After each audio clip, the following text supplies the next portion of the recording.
ప్రభుత్వం అధికారంలోకి రాగానే ప్రజా సమస్యల పరిష్కారం కొరకు ప్రజావాణి కార్యక్రమం ప్రారంభించింది. ముఖ్యమంత్రి కార్యాలయం దగ్గర ప్రజాభవన్లో అట్టహాసంగా ప్రారంభించింది. గత 16 నెలలుగా ప్రతి మంగళవారం శుక్రవారం ప్రజల నుంచి ప్రజా సమస్యల కొరకు వినతులు అన్ని డిపార్ట్మెంట్ 36 ప్రభుత్వ శాఖలు వినతి పత్రాలు తీసుకుంటా ఉన్నారు. అవి తీసుకున్న తర్వాత నేరుగా ఆయా శాఖల నుంచి నేరుగా జిల్లా కలెక్టర్లకు లేకపోతే సంబంధిత జిల్లా ఆయా కార్యాలయ శాఖాధికారులకు పంపుతా ఉన్నారు. నాగసేనారెడ్డి గారిని వేదిక మీదకి రావాల్సిన కోరుచున్నాం. ప్రభుత్వ శాఖల నుండి నేరుగా జిల్లా కలెక్టర్లకు ఆయా జిల్లా కార్యాలయాలకు వెళ్తున్నప్పుడు వాటిని పరిష్కరించడం మాత్రం వాళ్ళు శ్రద్ధ చూపటం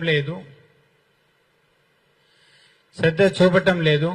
దాంతో ప్రతి మంగళవారం శుక్రవారం ప్రజావాణి ద్వారా ఒక నెలలో 4000 దరఖాస్తులు 33 జిల్లా కలెక్టర్లు ప్రతి సోమవారం గ్రీవెన్స్ ద్వారా ప్రతి జిల్లాలో 500 వరకు దరఖాస్తులు వస్తున్నాయి. ప్రతి నెల 1,00,000 వరకు ప్రజల నుండి సమస్యలు వివిధ రూపంలో పెన్షన్లు కానీ ఇండ్లు కానీ తర్వాత ఇతర భూములకు సంబంధించి కానీ రకరకాల సమస్యల మీద గ్రీవెన్స్ ద్వారా ప్రజావాణి ద్వారా వస్తున్నాయి. కానీ ఆయా జిల్లా కలెక్టర్లు జిల్లా శాఖ అధికారులు కానీ ప్రజావాణి నుంచి వచ్చిన దరఖాస్తులు కానీ పరిష్కారం మాత్రం కావడం లేదు.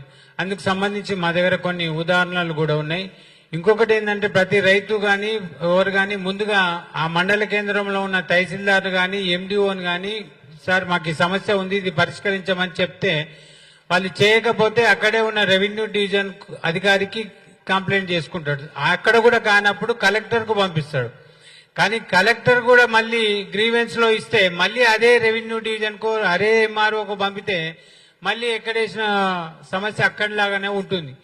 అందుకేందంటే ఇప్పుడు యాదాద్రి జిల్లా పంచాయతీ అధికారి ఒక గ్రామ పంచాయతీకి సంబంధించి ఒక భారీ ఫార్మా పరిశ్రమకు అక్రమ కట్టడాలు చేపట్టిందని చెప్పేసి దాని మీద గ్రామస్తులు గ్రామ పంచాయతీ తీర్మానం చేసి ఒక తీర్మానం చేసి ట్యాక్సులు కట్టమని చెప్పి నోటీసులు పంపిస్తే దాని మీద కలెక్టర్ గారు ఎంక్వైరీగా జిల్లా పంచాయతీ అధికారిని ఎంక్వైరీ చేసిండు. ఆ జిల్లా పంచాయతీ అధికారి రికార్డులు తీసుకొని పోయి ఆ యొక్క ఫార్మా పరిశ్రమలకు పోయి వాళ్ళకి రికార్డులు అంతా అప్పచెప్పేసి రికార్డులు వాళ్ళు అనుమతులు లేకుండా కట్టడాలు కట్టినని చెప్పేసి ఫిర్యాదులు వచ్చినాయి. దానికి ట్యాక్సులు కట్టమని చెప్పి గ్రామ పంచాయతీ నోటీసు ఇచ్చేసి ఆ గ్రామ పంచాయతీ ఏంటంటే చౌటుపల్లి మండలం యాదాద్రి జిల్లా అంకిరెడ్డిగూడెం గ్రామ పంచాయతీ.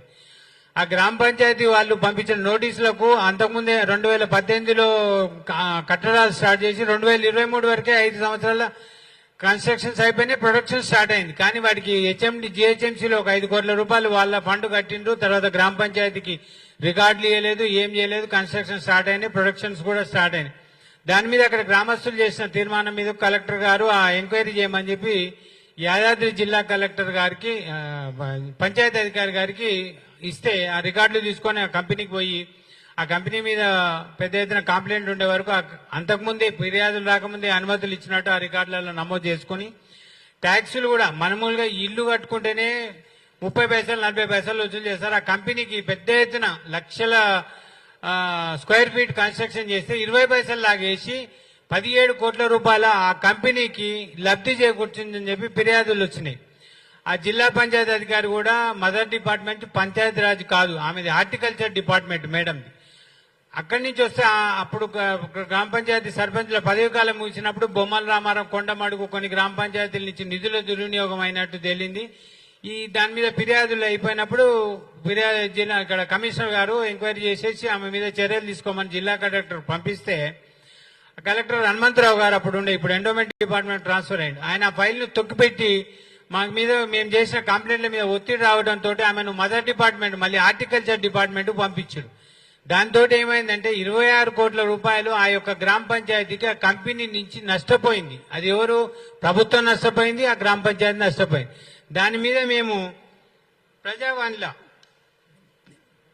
తేదీ కలెక్టర్ దాని మీద పేపర్లలో కూడా వచ్చింది. దాని మీద మేము ప్రజావాణికి వచ్చి చిన్నారెడ్డి గారిని కలిసి సార్ ఇట్లా ఒక గ్రామ పంచాయతీకి 26 కోట్ల రూపాయలు నష్టం చేసిండ్రు, అయితే ఎంక్వైరీకి పోయినప్పుడు డిపిఓ గారు ఆ గ్రామ పంచాయతీ రికార్డులు తీసుకొని పోయి ఎంక్వైరీ చేసి ఇంతవరకు ఏడాది 14 నెలలు అవుతుంది, ఇంతవరకు రికార్డులు అప్పచెప్పలేదు, తీసుకొని పోయింది. ఆ రికార్డులు ఇంతవరకు కూడా జమ చేయలేదు. కొత్తగా వచ్చిన గ్రామ పంచాయతీ వాళ్ళు మళ్ళీ మేము ప్రతి ఇయర్ ఏప్రిల్లో ఆ రికార్డ్స్ అన్ని చేసి మళ్ళీ నోటీసులు పంపాలంటే పాత రికార్డులు కావాలి. ఆ పాత రికార్డులు మాకు అందించమని చెప్పి సర్పంచ్ అడుగుతుంటే అక్కడ ఎండిఓ గాని జిల్లా కలెక్టర్ గాని ఎవరు స్పందించకపోతే నేను ఆ గ్రామానికి గతంలో ఎంపీటీసీగా చేశాను, ఆ గ్రామానికి న్యాయం చేయమని చెప్పి మేము ప్రజావాణిలో చిన్నారెడ్డి గారిని కలిస్తే చిన్నారెడ్డి గారు స్వయంగా కలెక్టర్ ఫోన్ చేసి ఆ 26 కోట్ల అవినీతి మీద, డిపిఓ గారి అవినీతి మీద, తర్వాత ఆ గ్రామ పంచాయతీ రికార్డులు అప్పచెప్పమని చెప్పి తేదీ 10/3/2026 నాడు చిన్నారెడ్డి గారు ఈ యొక్క రాసి కలెక్టర్ కు స్వయంగా ఫోన్ చేసి సరే ఈ గ్రామ పంచాయతీ రికార్డులు అప్పచెప్పి ఆ డిపిఓ గారి దాని అక్రమాలకు పాల్పడిన దాని మీద ఎంక్వైరీ చేయమని చెప్పేసి కలెక్టర్ ఫోన్ చేసి ఇట్లా పిఎల్ఎన్ రావు అని పర్సన్ మీ దగ్గరకు వస్తాడు, కలుస్తాడని చెప్తే మేము యాదాద్రి జిల్లా కలెక్టర్ను పోయి కలిసి ఇచ్చినాం. చిన్నారెడ్డి గారు ప్రజావాణి ద్వారా ఇచ్చిన దరఖాస్తు ఇచ్చేస్తే మేము చూస్తామని చెప్పేసి అన్నాడు. 15 రోజుల తర్వాత మళ్ళీ వెళ్ళి కనుక్కుంటే ఇన్వార్డులో వెళ్తే సార్ ఈ కాపీ ఈ ఫిర్యాదు ఏదైతే ఉందో ఈ సెక్షన్ కు పంపించినామని చెప్పి అన్నారు. ఈ సెక్షన్ పోయి అడిగితే సార్కు కలెక్టర్ గారికి అవగాహన లేదు, ఇది ఈ సెక్షన్ సంబంధించింది కాదు, ఇది హెచ్ సెక్షన్ కి సంబంధించింది, ఇది ఎంక్వైరీ చేసేదా, మేము ల్యాండ్ యాక్విజిషన్ మాత్రమే చేస్తాం ఈ సెక్షన్ లో అని చెప్పి అన్నారు. అంటే హెచ్ సెక్షన్ పోయాం.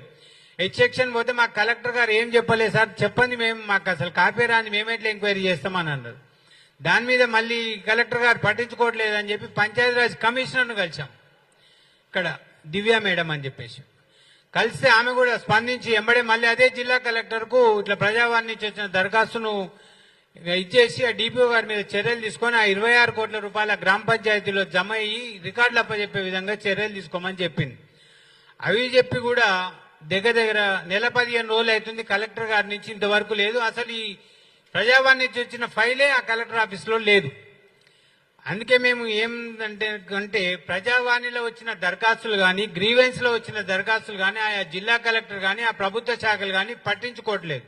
దీని మీద మొన్న వారంలో పోయిన నెల 20 తారీఖు మే 20 తారీఖు చీఫ్ సెక్రటరీ గారిని కలిసి రిప్రజెంటేషన్ ఇచ్చినాం. సార్ 16 నెలల నుంచి ప్రజావాణి ద్వారా గ్రీవెన్స్ ద్వారా ఇచ్చిన దరఖాస్తులను ఆయా జిల్లా కలెక్టర్లు పరిశీలిస్తలేరు, ప్రజలు మటుకు మేము దరఖాస్తులు ఇచ్చిన మా సమస్య పరిష్కారం అవుతుందని కార్యాలయాల చుట్టూ తిరుగుతున్నారు, దీని మీద ప్రతి 3 నెలలకు ఒకసారి సమీక్ష జరపండి అని చెప్పి చెప్తా ఉన్నాం. ఇంకొకటి ఏంటంటే భూభారతి స్టార్ట్ అయ్యి కూడా దగ్గర 18 నెలలు అవుతుంది. భూభారతి మొదలైనప్పటి నుంచి ప్రభుత్వం ఏం చెప్తుంది, మాకు 20 లక్షల దరఖాస్తులు వచ్చినాయి అని చెప్పి అన్నారు. ఇటీవల రెవెన్యూ మినిస్టర్ గారు మేము అందులో 3 లక్షల అప్లికేషన్లు క్లియర్ చేసినామన్నారు. 2.5 సంవత్సరాల్లో 3 లక్షలు క్లియర్ చేస్తే ఇంకా 17 లక్షల భూభారతి దరఖాస్తులకు ఎన్ని సంవత్సరాలు పట్టాలి? అసలు ఆ దరఖాస్తులు ఏమో లేవు, మా స్థాయిలో లేవు, మేము అన్ని క్లోజ్ చేసేస్తున్నామని చెప్పి రెవెన్యూ కింద మండల స్థాయిలో రెవెన్యూ స్థాయిలో చెప్తున్నారు. అసలు భూభారతిలో దరఖాస్తులు ఉన్నాయా? దరఖాస్తులో పెట్టిన వాళ్లకు అసలు ఎందుకు క్లియర్ చేయలేదు, క్లియర్ చేయకపోవడానికి కారణాలు ఏందని ఒక నోటీసులన్నా పంపేయండి. వాళ్ళ సమస్య మాకు కాదు అనే ఒక ఆశను వదులుకుంటారు. మీరు భూభారతిలో పెండింగ్ ఉన్నాయని, మీరు అంతకుముందు ధరణిలో 30 లక్షలు వచ్చినాయని వాళ్ళు, రైతులు ఇప్పటి వరకు కూడా 2013లో మాన్యువల్ రికార్డు 2013 వరకు ఉంది, 2013 నుంచి ఆన్లైన్ అయింది. కానీ 2013 నుంచి మాన్యువల్ ఏదైతుందో మళ్ళీ యథాతథంగా ఆన్లైన్ లో అప్డేట్ కావాలి. కానీ 2013లో మాన్యువల్ గా ఉన్న దాన్ని ఆన్లైన్కి వచ్చే వరకు రికార్డులన్నీ మారిపోయినాయి. కాబట్టి